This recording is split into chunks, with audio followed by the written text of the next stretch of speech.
ఏదైనా పర్వాలేదు, శ్రీచక్రం ఏదైనా పర్వాలేదు, అది మాత్రం మీరు కొనుక్కున్నా మీకు ఎవరైనా ఇచ్చినా బీరువాలో మాత్రం పెట్టకండి అమ్మా. చూడండి ఎందుకు పెట్టకూడదు.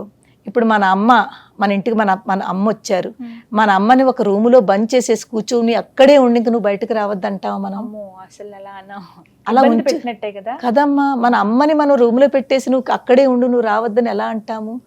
అటువంటిది ఈ అమ్మని అలమారులో పెట్టేసి తాళం వేసేస్తే చూడండి, అదే అమ్మని అలా పెట్టేసి తలుపేసేస్తే మనకి ఇంకా తెచ్చుకోవడం ఏమిటి. ఒకటి భయం కొద్దీ చేస్తున్నారు పాపం.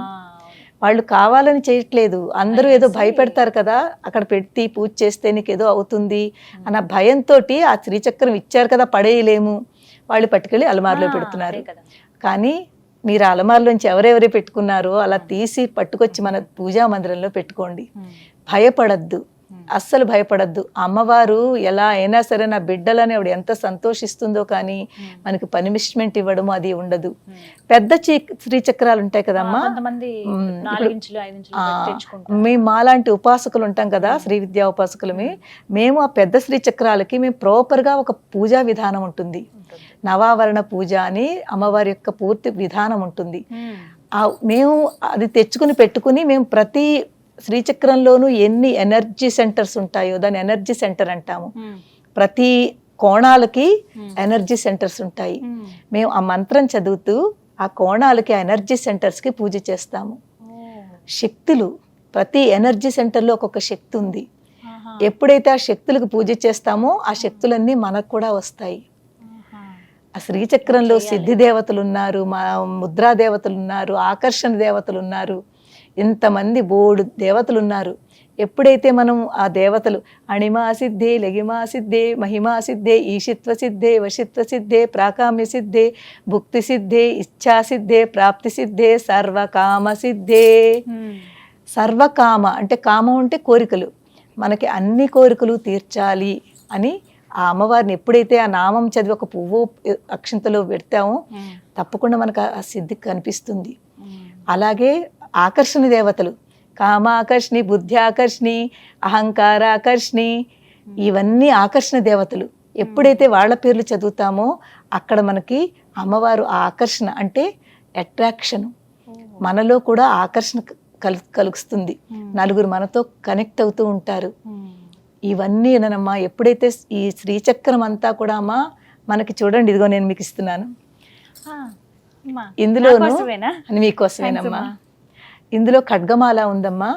ఎప్పుడైతే మీరు శ్రీచక్రం చిన్నది మీ ఇంట్లో కనుకుంటే ఈ ఖడ్గమాల స్తోత్రం చదువుతూ శ్రీచక్రాన్ని కుంకం కానీ పుష్పం కానీ పూజ చేయండి.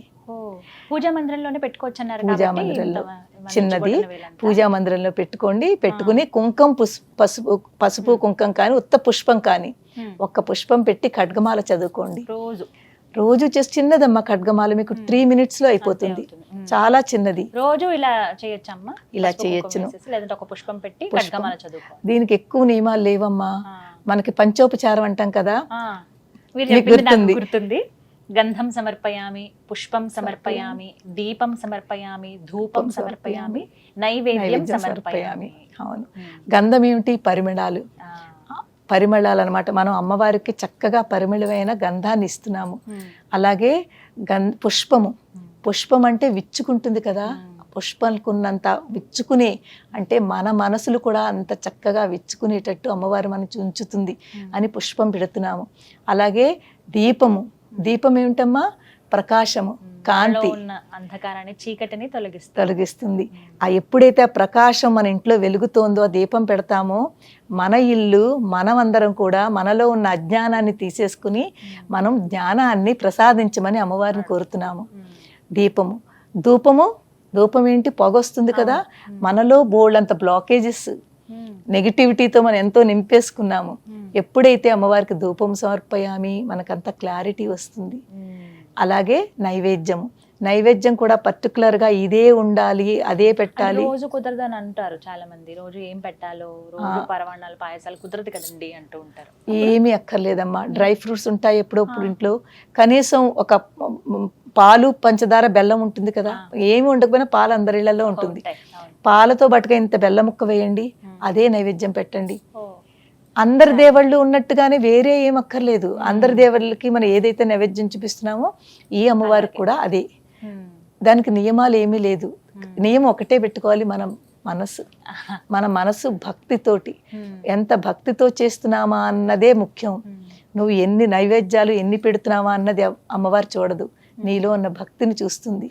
అమ్మా ఇప్పుడు 4-5 రోజులు కుదరదు మహిళలకి, అప్పుడు మరి చేయకపోయినా పర్వాలేదు? ఏం పర్వాలేదు. 6వ రోజు ప్రత్యేకంగా ఏమైనా నియమం ఉంటుందా? 4 రోజులమ్మా, 5వ రోజు నుంచి అన్ని చేసుకోవచ్చు. 4 days అయిపోయిన తర్వాత 5th day నుంచి మనం అన్ని పూజలు చేసుకోవచ్చు, మంత్రాలు చదువుకోవచ్చు, దేవాలయాలకు వెళ్ళొచ్చును, అన్ని చేసుకోవచ్చును. ఆ 4 రోజులు కూడాను మనకి పాపం చాలా మీరు అన్నారు కదా చిన్న చిన్న ఉంటాయి, కిచెన్లోనే ఉంటాయి, అలా వెళ్ళొచ్చునా వెళ్ళకూడదా అనే పెట్టుకోవట్లేదని. జస్ట్ దేవుడు మందిరం టచ్ చేయకండి అంతే. ఎందుకంటే మనం అట్నుంచే నడుస్తాము, ఏం పర్వాలేదు, మన పనులు మనం చేసుకుంటాము. మీరు దేవుడికి దీపం ఒకటి పెట్టరు, ఆ దేవుడు ఆ మందిరం ఏదైతే ఉందో దాన్ని ముట్టుకోరు. మీ ఇంట్లోనే కనుక మీ మగవాళ్ళు ఎవరైనా పిల్లలాంటి వాళ్ళు ఉంటే వాళ్ళు పెట్టొచ్చును. మనకి ప్రాబ్లం వచ్చినా ఇంట్లో పిల్లలున్నా పెద్దవాళ్ళున్నా వాళ్ళు పెట్టుకోవచ్చును. మనం పెట్టట్లేదు కదా అని వాళ్ళు పెట్టకూడదని లేదమ్మా. ఎవరైనా ఎవ్వరూ లేకపోయినా కూడా ఏం పర్వాలేదు. ఆ 3 రోజులు 4 రోజులు ఎవరూ లేరు అనుకోండి, ఒక్కళ్ళు సింగిల్గా ఉంటారు పాపం, ఎక్కడ కుదురుతుంది? ఏమి బాధపడద్దు. ఆ 4 రోజులు ఆపేసి 5వ రోజు నుంచి యథావిధిగా చేసుకోవచ్చును. తర్వాత శ్రీచక్ర పూజ ఖడ్గమాలతో మాత్రం చేయండి అమ్మా. అన్ని పవర్ దేవతలు, అన్ని దేవతల శక్తి అంతా కూడా మనకి లభిస్తుంది. అందుకే శ్రీచక్రానికి అంత పవర్ ఉంది. శ్రీచక్రంలో అందరు దేవతలు ఉంటారు కాబట్టి ఒక్క శ్రీచక్రాన్ని పూజ చేస్తే మనలో కూడా, మన ఇంట్లోనూ మన ఒంట్లోనూ అన్ని చోట్ల ఆ శక్తి మనకి కలుగుతుంది. ఇంత పరిమాణమే అన్నారు. ఇంత చిన్నదైతే అందరూ చేయొచ్చమ్మా. ప్రతి వాళ్ళు కూడా శ్రీచక్రం ఉంచుకోవచ్చమ్మా, అందరూ ఉంచుకోవాలి. అది అమ్మమ్మ, అందరూ ఉంచుకోవాలి. పెద్ద సైజ్ పెరుగుతుంది అన్నప్పుడు మాత్రం కొంచెం నియమం అంటే పూజ చెయ్యాలి. దానికి నామాలు ఉంటాయి, మంత్రాలు ఉంటాయి, అది నేర్చుకునేది వచ్చును అంటే చెయ్యొచ్చును. అందు గురించి అంతలాగా అందరికీ కష్టం అమ్మా, అందరికీ కష్టం కాబట్టి మనం ఆ కష్టమైన దాని గురించి ఎందుకు, అక్కడ పూజ చేసినా అదే ఫలితం వస్తుంది, మీరు దీనికి చేసినా అదే ఫలితం వస్తుంది. అలాంటప్పుడు మన ఇంట్లో ఆ చక్రం చిన్నది పెట్టుకుని అమ్మ మన ఇంట్లో ఉంది అని భావనతోటి మీరు చాలా ఈజీగా చేసుకోండి అమ్మా. అందరూ చేసుకోండి, ఎవ్వరికి ఏ ప్రాబ్లం ఉండదు. ఒక మాట అడుగుతానమ్మా, మాంసాహారం గురిస్తూ ఉంటారు. ఇప్పుడు ఉదయం పూజ చేసుకున్నారు, మధ్యాహ్నానికి తింటారు, మళ్ళీ సాయంత్రం పూజ చేయొచ్చా? అది కొంత, ఎందుకంటే ఇంట్లో వండుతూ ఉంటాము, అప్పుడేమన్నా ఇబ్బంది కలుగుతుంది? చూడండి అమ్మ, ఇక్కడ మనం భోజనము పూజ రెండుని వేరువేరుగానే ఉంచుకుంటే మంచిది. ఎందుకంటే చూడండి, మనం అందరినీ కూడా మీరు ఇది తినద్దు, ఇలా తింటే ఇది చెయ్యొద్దు అని మనం ఆ రిస్ట్రిక్షన్స్ పెట్టకూడదమ్మా. వాళ్ళ భోజనం వాళ్ళకి ఏదైతే తింటున్నారో అది అలా చేసుకోనండి. కానీ కొన్నిసార్లు ఉంటాయని చూడండి, దీక్ష తీసుకుంటాం, సంకల్పం అంటాము. నవరాత్రులు వస్తుంది, 9 రోజులు మేము తినము అనుకుంటాము.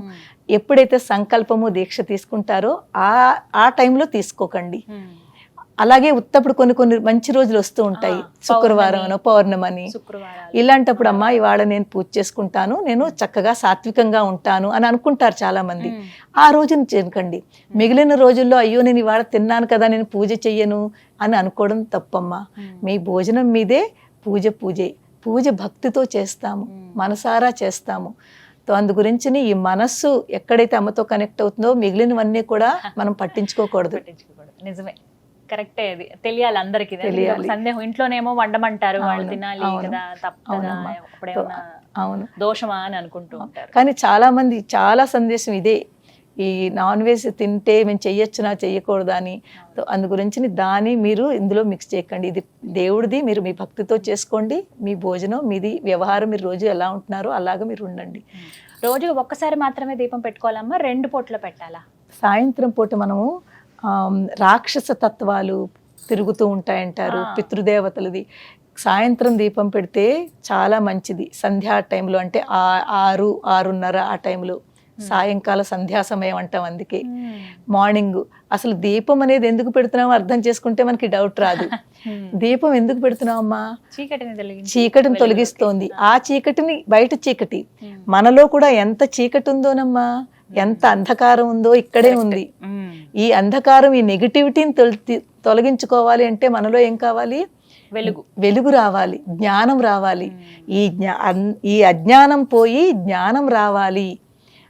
అందు గురించి మనం ఆ దీపం కూడా అమ్మవారి దగ్గర పెట్టి, అమ్మ ఎలాగైతే నువ్వు ఆ అంధకారాన్ని తీసి నువ్వు వెలుగునిస్తున్నావో మాకు కూడా మాలో ఉన్న అజ్ఞానాన్ని తీసి జ్ఞానం ఇయ్యమ్మా అని అడుగుతున్నాము. సో దాని గురించి మనము పొద్దుట సాయంత్రం పెట్టుకుంటే చాలా మంచిదమ్మా. ఒకవేళ సాయంత్రం ఆఫీసులు ఉంటాయి, పాపం కుదరదు రావడానికి, ఏం బాధపడద్దు, కుదరకపోతే ఏం బాధపడద్దు, కనీసం ఒక పూటైనా పెట్టండి. నేను అందరికీ చెప్పేది ఏంటంటే ఈ అందరూ ఒక్కసారైనా మార్నింగ్ టైంలోనైనా దీపం మాత్రం పెట్టండి అమ్మా. మిగిలిన పూజకి టైం లేకపోయినా పర్వాలేదు, ఒక దీపం వెలిగించి 2 కిస్మిస్లు, ఇంత పాలు, లేకపోతే ఒక పండు అక్కడ అమ్మవారికి నైవేద్యం పెట్టి ఒక నమస్కారం చేసుకుని మీరు బయలుదేరండి.